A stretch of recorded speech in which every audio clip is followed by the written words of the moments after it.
Amém, meus irmãos? Vamos estar iniciando. Vamos iniciar com a oração?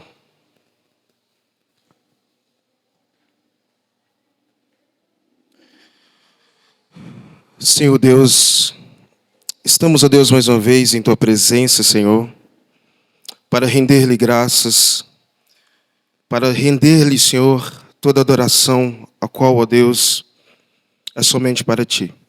Senhor, nesse instante, ó Deus, que o Senhor possa iluminar, Pai, as nossas mentes, para que possamos, ó Deus, compreender, ó Deus, todas essas verdades que iremos aprender aqui, Senhor. Abre os nossos corações, quebranta os nossos corações, e que essa verdade, ó Deus, possa nos transformar, Senhor. Nos ajude, ó Deus, pelo poder do Espírito Santo a entender, pois somente de nós, ó Deus, nós não conseguimos. Assim nós oramos, em nome de Jesus. Amém. Irmãos, hoje é a quarta aula da EBD. Nós estamos estudando o Catecismo Batista e essa é a pergunta de número 3. Os irmãos podem estar abrindo as confissões de fé. Se eu não me engano, a confissão de fé é da capa branca, página 121, e a capa preta é 139. Vamos estar fazendo a leitura do Catecismo. Pergunta de número 3 diz assim: o que as Escrituras ensinam principalmente? Pergunta de número 3. O que as Escrituras ensinam principalmente? Resposta: as Escrituras ensinam principalmente o que o homem deve crer acerca de Deus e quais os deveres que Deus requer do homem. Novamente a resposta: as Escrituras ensinam principalmente o que o homem deve crer acerca de Deus e quais os deveres que Deus requer do homem, né?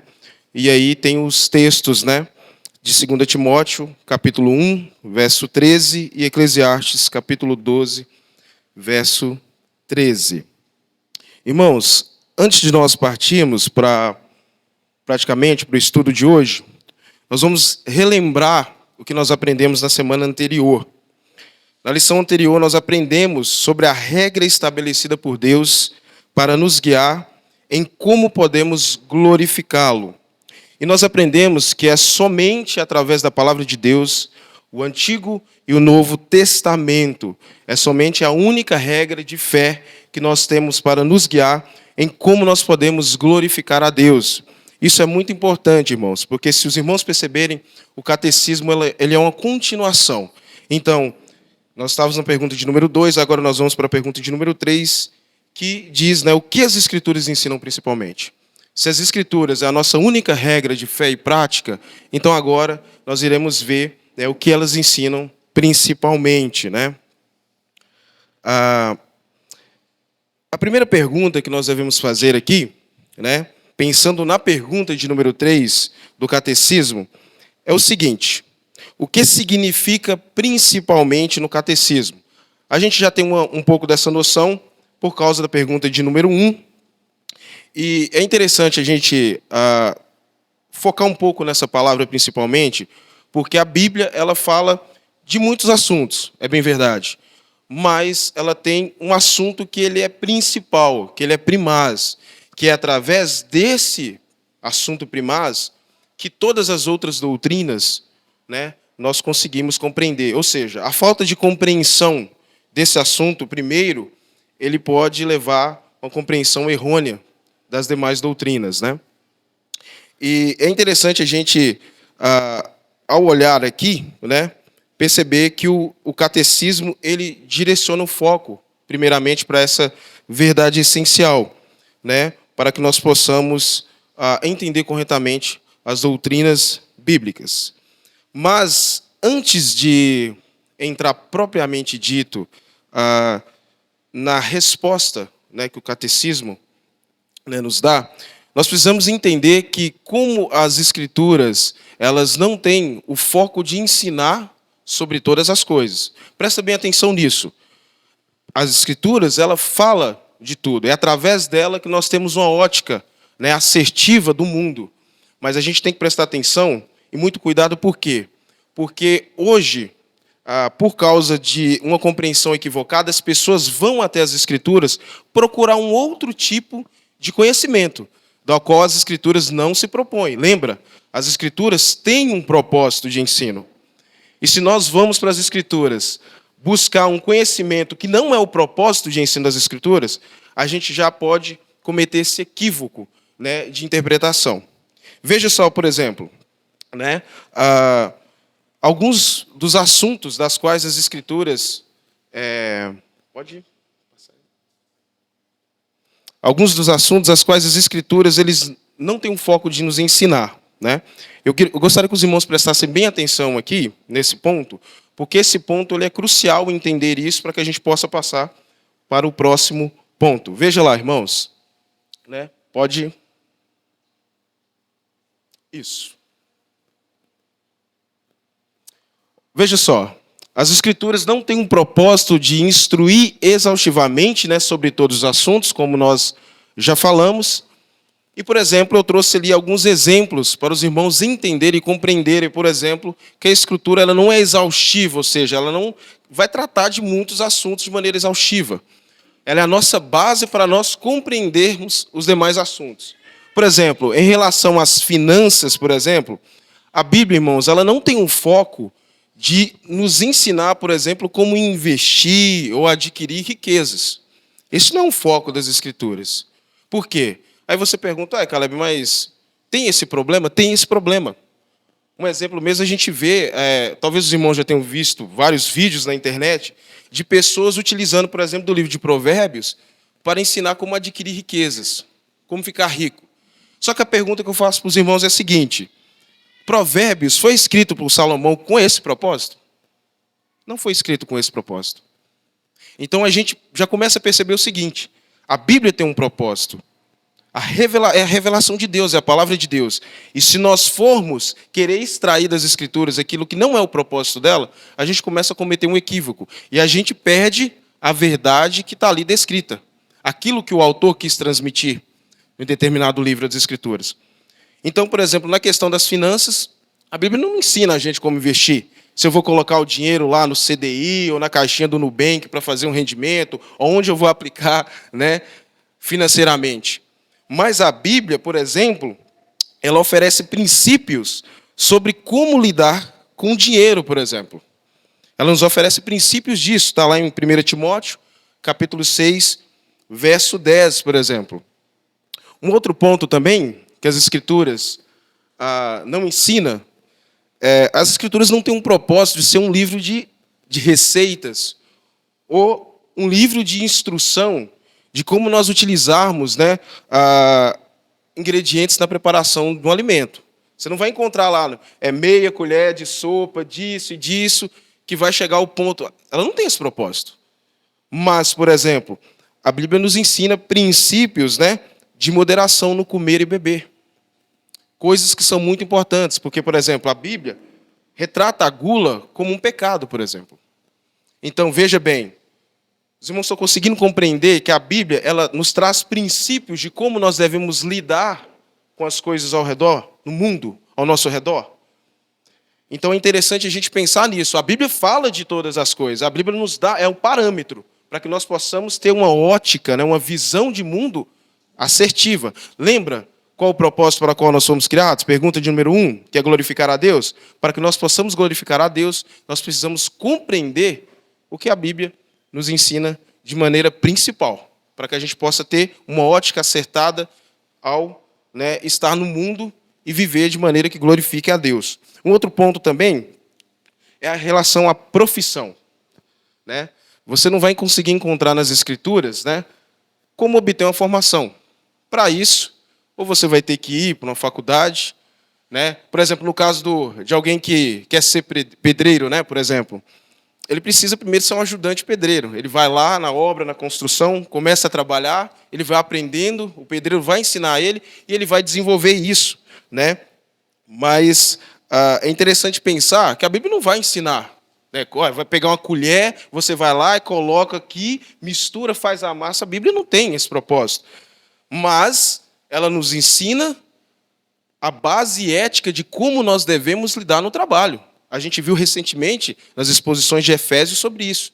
Como nós devemos lidar com os nossos empregadores? E isso também dos empregadores para com os subordinados.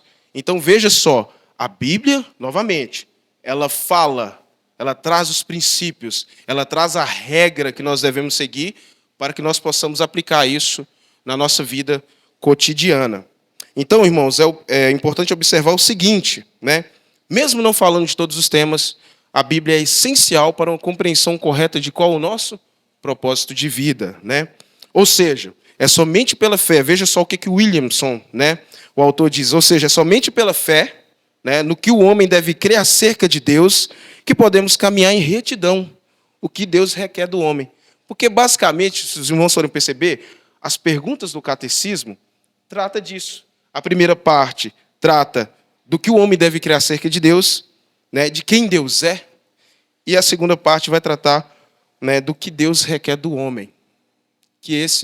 Por isso que a gente vai ver que esse é o princípio para o entendimento de todas as demais coisas, para que a gente possa viver uma vida que glorifique a Deus. Então, se nós aprendemos o que não é o propósito de ensino das Escrituras, irmãos, agora nós vamos chegar em qual é o principal propósito de ensino das Escrituras, que é basicamente, né, a nossa pergunta de hoje, e nós vamos aqui esmiuçar, né, essa resposta, né? E é interessante o seguinte, né? Ao estudar esse catecismo, a primeira coisa que a gente percebe aqui é o seguinte: uma coisa muito importante nós termos em mente é o seguinte, meus queridos. Às vezes a gente recebe perguntas do tipo assim: o importante é ter fé. Talvez vocês já ouviram isso aqui? Quando você vai conversar com uma pessoa, a pessoa chega para você e diz o seguinte: não, o importante é ter fé. Né? Não importa. Né? A placa de igreja não vai levar ninguém para o céu. Né? Não, vamos parar com essa bobeira. Se eu tenho fé, é o suficiente. Mas agora a gente tem um grande problema com isso, meus irmãos. Por quê? Veja bem, um raciocínio lógico. Se o importante é ter fé, que na mente das pessoas acreditarem em algo, então nós podemos dizer que todas as religiões do mundo estão corretas, não estão? Nós chegamos nessa conclusão, não chegamos? Ué, o importante é ter fé, então é só crer em qualquer coisa. Quem é que vai poder julgar? Como é que a Escritura vai poder, por exemplo, julgar o povo quando cair em idolatria? Não, ué. O povo estava tendo fé em alguma coisa. Tinha um bezerro lá que estava sendo adorado. Como nós podemos criticar a fé dos hindus, dos budistas, dos espíritos? Eles têm fé em alguma coisa, eles acreditam em algo, certo? Agora, a gente vai entender que não basta só ter fé. A fé ela precisa estar direcionada, meus irmãos. É muito perigoso isso, esse discurso hoje. É bem verdade, a placa da igreja ali, Igreja Batista Reformada de Buridizal, não salva. Só que ensino que essa igreja está transmitindo? Será que esse ensino é verdadeiro? Será que esse evangelho que tem sido pregado nessa igreja é verdadeiro? Esse evangelho é o evangelho que traz para o pecador a fé que salva? Porque a Bíblia diz que a fé é um dom que vem de Deus. Então não pode ser qualquer fé, né, em qualquer coisa. Então a gente vai entender aqui, eu vou pedir para os irmãos abrirem lá em João, capítulo de número 4. Vamos ler lá o que João, capítulo de número 4, nos diz.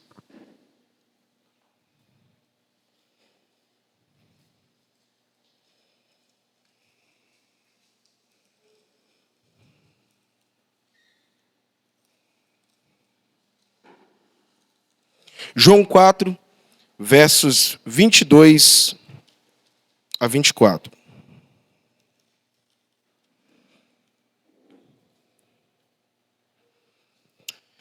Diz assim: vocês adoram o que não conhecem, nós adoramos o que conhecemos, né? Porque a salvação vem dos judeus, mas vem a hora, e já chegou, em que os verdadeiros adoradores, adorarão o Pai em espírito e em verdade. Porque são esses que o Pai procura para seus adoradores. Deus é espírito, e é necessário que os seus adoradores o adorem em espírito e em verdade.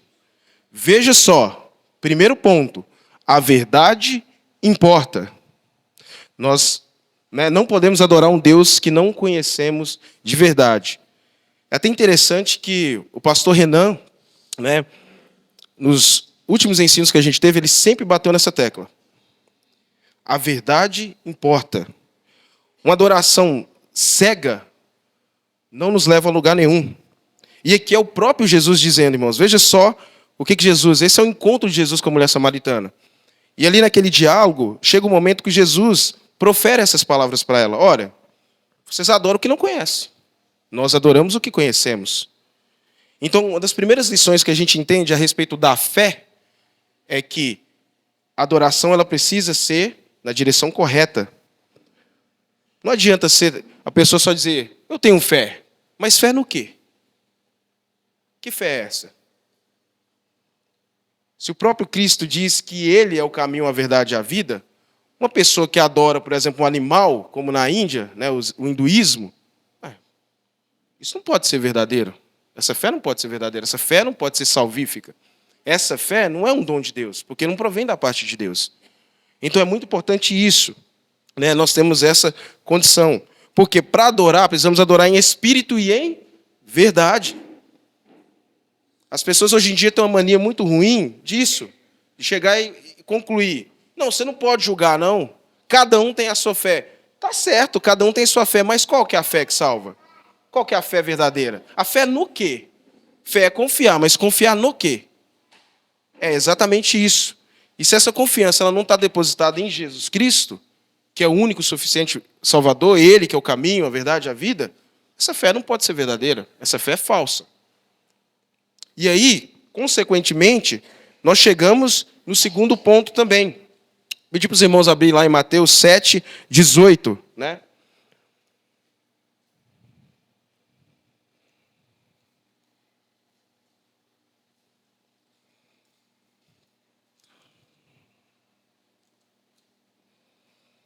Mateus 7, 18. A árvore boa não pode produzir frutos maus, e a árvore má não pode produzir frutos bons. Irmãos, fé errada, vida errada. Não adianta ter boas intenções se a nossa compreensão de Deus estiver distorcida. É interessante isso aqui, Por quê? Se uma árvore, o texto nos traz, se uma árvore boa produz bons frutos, uma árvore ruim vai produzir maus frutos. Ou seja, o que o texto está querendo nos dizer? A fé correta vai produzir bons frutos. Frutos dignos de arrependimento. Uma fé errada vai produzir maus frutos. Então não tem jeito, meus irmãos. Por isso que é de suma importância, e nós temos estudado isso ao longo do catecismo, termos uma compreensão correta do que as Escrituras nos ensinam. Porque sem uma compreensão correta do que as Escrituras nos ensinam, é impossível o homem alcançar a salvação. Porque ele não vai ter uma compreensão correta, por exemplo, da cruz de Cristo. Do sacrifício, da obra redentora de Cristo na cruz. Da justificação pela fé, que são doutrinas cruciais, mas não vai ter a compreensão correta. E aí entra aquele ponto, A placa da igreja não salva, mas se você estiver na igreja que está ensinando errado, por exemplo, uma igreja que ensina unicismo, que Deus não é trino. Tem igrejas que estão ensinando por aí que Jesus Cristo ele não ressuscitou de maneira verdadeira, mas Ele ressuscitou só nos nossos corações. Uai, se Jesus Cristo não ressuscitou, como é que é possível ser salvo? Só que eles, se você for conversar com eles, o que eles vão dizer? Não, a nossa fé é verdadeira. Nós temos a fé. Fé no quê? Jesus disse, a adoração tem que ser em espírito, mas tem que ser em verdade. A adoração ela tem que ser consciente. A transformação trazida pela salvação, ela também está aqui na consciência, no entendimento correto. Então é importante nós entendermos isso. Ou seja, boas intenções não compensam um entendimento errado sobre quem Deus é. Às vezes a gente vê, principalmente as pessoas mais velhas têm aquele ditado, não, o que importa é a intenção. Não, Se você estiver querendo chegar em algum lugar, fala, olha, a estrada que leva a esse lugar é aquela ali. Não, mas eu com muita boa intenção, eu vou pegar outra estrada aqui. Você vai chegar? Não vai chegar. Então não adianta. Eu já diria aquele famoso provérbio de boas intenções, né? Então, assim, nós precisamos compreender que a fé verdadeira, a fé salvífica é um dom de Deus, e ela é depositada naquilo que as Escrituras nos ensinam sobre isso. Então, por isso que a gente bate na tecla. A nossa única regra de fé e prática são as Escrituras. Então, se a fé é o que cremos sobre Deus, isso nos leva ao quê? Né? Ao dever. Isso nos leva ao dever, que é o outro ponto, né? O que Deus requer de nós, né? E aqui é interessante o seguinte, que nós vamos, eu já vou pedir para os irmãos abrir, em Tiago, capítulo de número 2.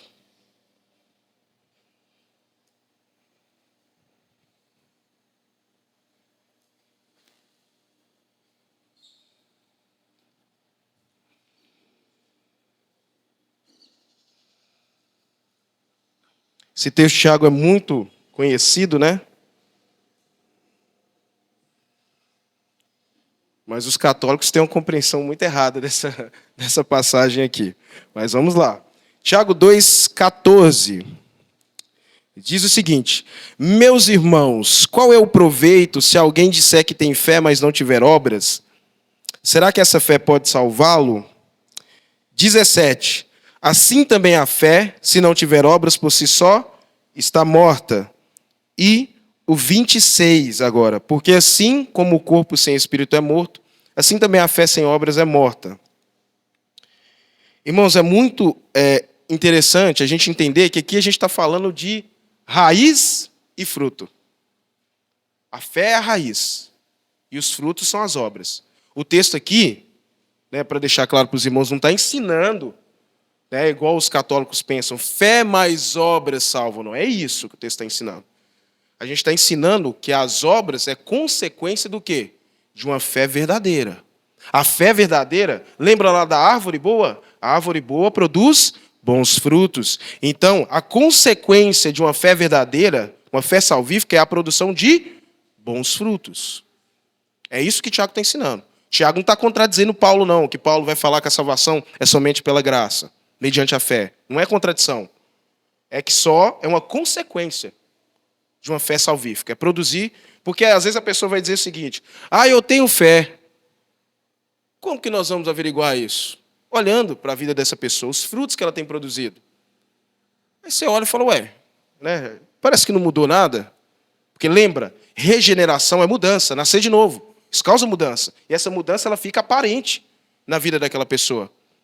Se não tem uma mudança aparente, então essa pessoa precisa rever essa fé.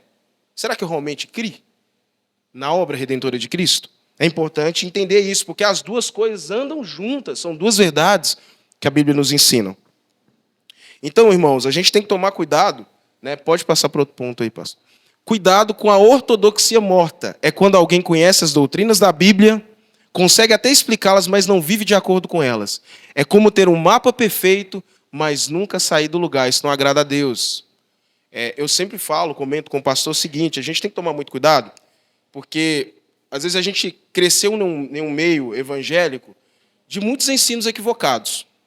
Mas a gente tinha a boa intenção, né? A força de vontade, de querer, de aprender, de aquela coisa. Aí agora que nós temos um ensino correto das Escrituras, a gente simplesmente estagna. Parece que é assim, que bom, aprendi, entendi o que é justificação pela fé, entendi a respeito do arrependimento. Tá, e aí? Como é que vai fazer? Ou seja, se a pessoa sabe explicar, mas ela não vive de acordo com isso, isso é um problema. Isso é um problema. Isso quer dizer o quê? É um sinal vermelho. Que fé que é essa? Porque aí a explicação é só o quê? Porque lembra, a conversão é uma conversão, ela é completa. Ela não é só no intelecto. Ela age em toda a alma, de maneira que as duas coisas, se a pessoa se arrependeu, teve fé, consequentemente isso vai gerar frutos. É impossível alguém ser só intelecto. Se a gente for pegar os ateus, eles são muito intelectuais. Mas eles são salvos? Então, o conhecimento verdadeiro leva a pessoa a ter uma fé verdadeira. Mas, para se comprovar uma fé verdadeira, é necessário você olhar e ver realmente alguém, né, que teve uma mudança, ou seja, que foi regenerado. E isso é a consequência, os frutos, né, dignos de arrependimento. Isso se torna notório na vida das pessoas. Quando a gente vê, por exemplo, a história de Paulo, isso é notório, irmãos. Aquilo ali é brutal, a conversão de Paulo. Foi uma coisa assim espetacular. A gente vê a mudança. Parece que você olha assim e fala: o que aconteceu aqui? O homem estava perseguindo os cristãos, estava na ignorância, e de repente ele foi convertido e agora ele é perseguido. Ele passa realmente a ser um discípulo, um seguidor de Cristo. Então, assim, a gente tem que perceber isso, né? Que a fé, por isso que Tiago fala que a fé sem obras ela é morta, ou seja, ela, né, não solidifica. Então, a gente vai agora para o seguinte ponto. Eu vou fazer uma leitura de um trecho para explicar para os irmãos, porque nós podemos ter algumas objeções em relação a isso. Por quê? Primeira pergunta: por que a lei é abordada depois? Às vezes algumas pessoas podem perguntar isso. Se é pela lei, né, segundo as Escrituras, segundo Romanos, né, 3, capítulo 20, se é pela lei que vem o pleno conhecimento do pecado, por que então que o catecismo, por exemplo, não apresenta a lei primeiro? Porque se ele apresenta a lei, aí o pecador vai falar: eu sou pecador. E aí depois ele apresenta a fé. Não é verdade? Nessa linha de raciocínio, às vezes pode fazer sentido na cabeça de alguns, né? Só que aí a gente tem um problema. Porque isso pode trazer algumas impressões erradas. A primeira impressão... Pode passar aí, pastor. A primeira impressão equivocada, irmãos, que isso pode trazer... Mais um. Isso. Por exemplo, as pessoas pensarem que Cristo é menos importante do que a lei. Abre lá em Romanos 10. Vamos lá.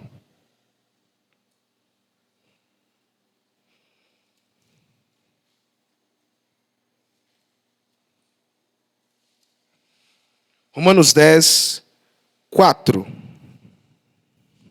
Diz assim: porque o fim da lei é Cristo, para a justiça de todo aquele que crê. Ou seja, Cristo cumpriu toda a lei. Cristo é o sacrifício, Ele é o Redentor. Porque se às vezes apresenta...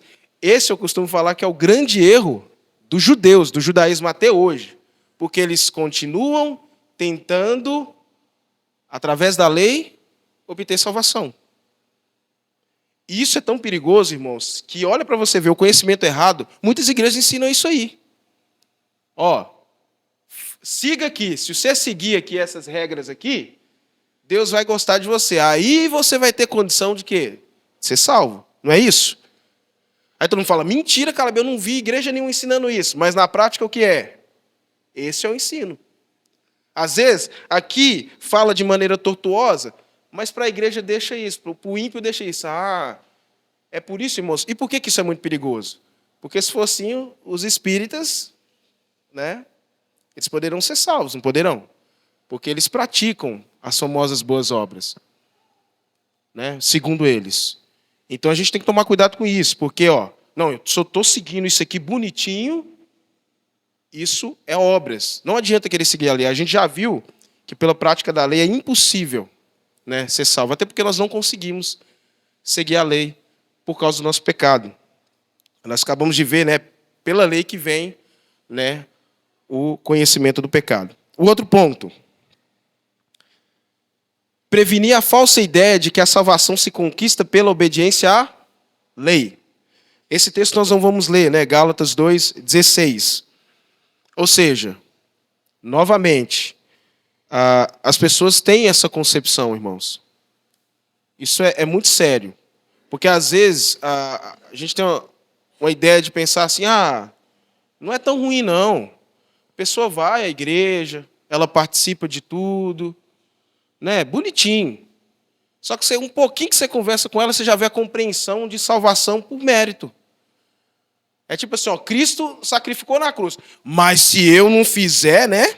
Se eu não querer, né? Se eu não for lá e fazer, aí não tem como. Como assim? Cristo sacrificou pelos pecados. Você está tentando fazer o quê para ser salvo?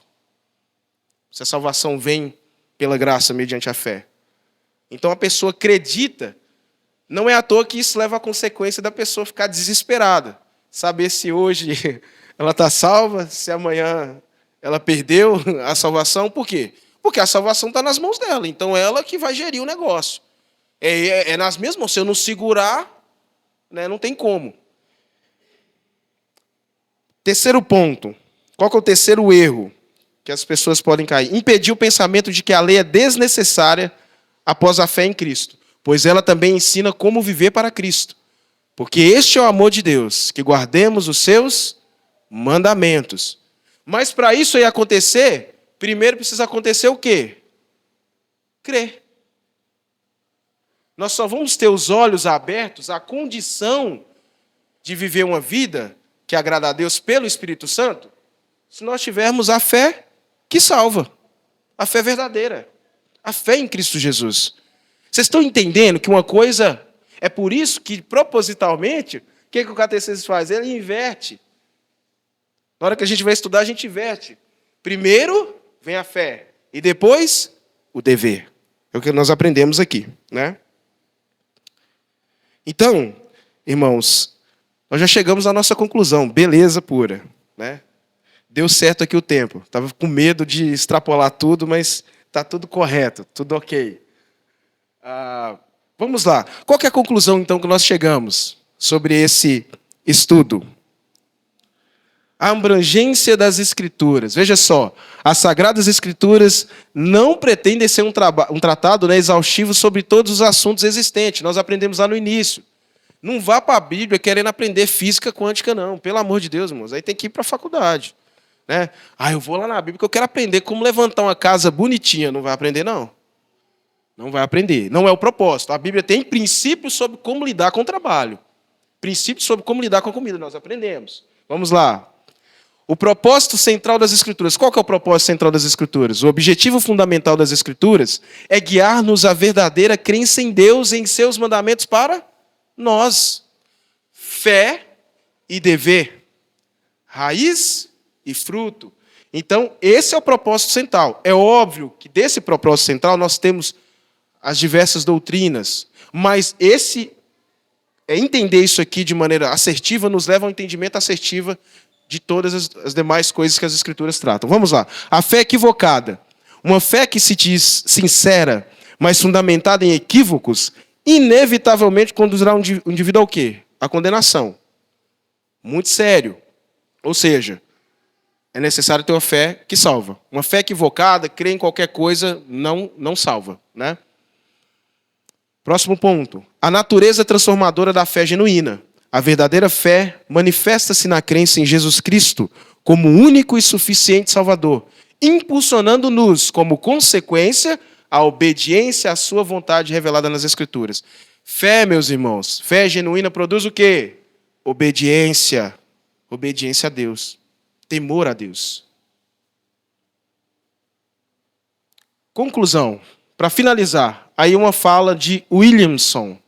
O verdadeiro cristianismo nunca é só doutrina ou só vida, mas invariavelmente é composto de ambos, como a boa árvore e seus frutos.